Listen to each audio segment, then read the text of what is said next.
Okay, we're in the greenhouse down by the lower house. Laurie's going to guide us through. So I got, of course, I got some New Guineas here. I put some, I had Persian shield here, Yes. and then I had this this Coleus. Oh, that's brilliant. Oh yeah, it's big. Yeah. And I'm going to take cuttings from it. Yeah. It's that big series that. Right. And then I moved one of these here. And you've cut them down so they'll bush out. Well, yeah, I've cut them down. I've got this big thing here. I mean, it's just ridiculous. That's going to be cut back and generate cuttings.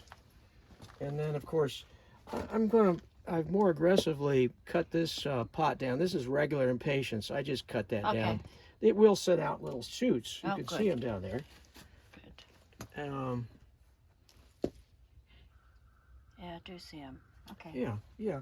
And of course, all these New Guineas, in years past, I have just let them grow like this up until January, February.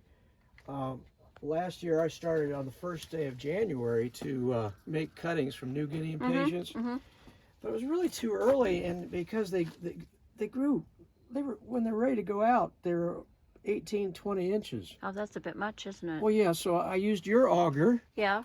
Which is a 30-inch auger, and I dug a deeper hole. Okay. And that has some intrinsic problems. The deeper hole means that the roots are down much deeper. Yeah. And if you just water superficially, oh, it won't do. Yeah. the water never gets down to where the roots are. Yeah. So so I've got some this red chicken gizzard. Oh, that has been spectacular. Well, it is, and we'll make cuttings from that.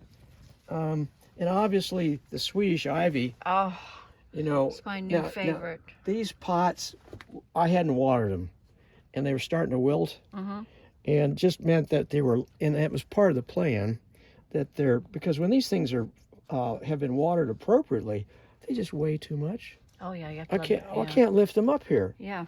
And so they were dry, bone dry. And you could see the plants had wilted a little bit, but anyway. They recoup pretty quick. Well, yeah, I could lift them up and put them up in their place. And of course, I used to put rail boxes up on that top tier there. Yes. But I'd lose 50% of them because I wasn't watering them. Yeah, well, they're hard to get to. Well, they're hard. Well, I just I ignore them. And then because they're higher and it's hotter up there, they would dry out faster. Oh, yeah. And so I'd lose them anyway. So I stopped, I'm not going to put them up there this year. This Coleus is something, isn't it? Isn't it gorgeous? I wish I could remember the name of it. Well, I'll look for it one day.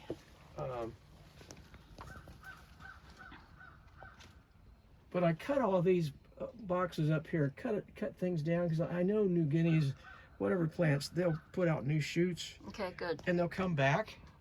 And they'll be appropriate height by the time you're ready to. Well, right. And I'm not going to start until February. This year, okay. So they won't be so tall and leggy. Yeah. And have to be, put deep in the ground.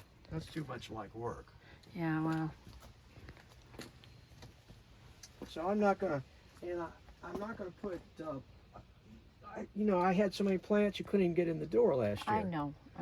But the problem is the ones down below, even in years past, the ones that were lower, the temperature at this height, but things would freeze down here on the floor, and so I'd lose those plants. Okay. So I'm not going to put them down there. That's okay. Well, you're learning how to best utilize your space. I didn't have my second greenhouse when I filled this up last year. Right. So I'm not under pressure to fill it up to the top. Okay. Well, that's good. Well, thank you for showing me the first greenhouse, the one that is on the end of the house. Thank you very much. Have a good day.